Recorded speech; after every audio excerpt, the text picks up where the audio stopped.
Hello me to the mirror. So ఈరోజు నేను మిర్రర్లో చూసుకున్నప్పుడు నాకు అనిపించిన ఫీలింగ్ ఏంటో తెలుసా? ప్రీవియస్ వీడియోలో మెన్షన్ చేసినట్టు I was comparing my self with others అండి. ఐ డోంట్ నో, యూనో పక్కన వాళ్ళు నాకన్నా బాగున్నారు, పక్కన వాళ్ళు నాకన్నా బెటర్ పొజిషన్లో ఉన్నారు, నేను ఎందుకు ఇలా ఉన్నాను రా అని చెప్పని ఆలోచిస్తూ I was feeling sad. Then I realised, ఒకప్పుడు నేను అంతకు మించి వర్స్ సిచ్యువేషన్లో ఉన్నాను, but I crossed it and I was been in this position.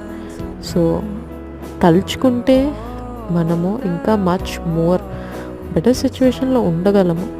తలుచుకోవటం in the sense అంటే ఏదో అనుకుని పడుకోవటం కాదు, దానికి తగ్గ కృషి పట్టుదల ఉండాలి, దానికి కావాల్సిన హార్డ్ వర్క్ ఖచ్చితంగా చేయాలి. చేసినప్పుడే కదా సక్సెస్ అనేది వచ్చేది.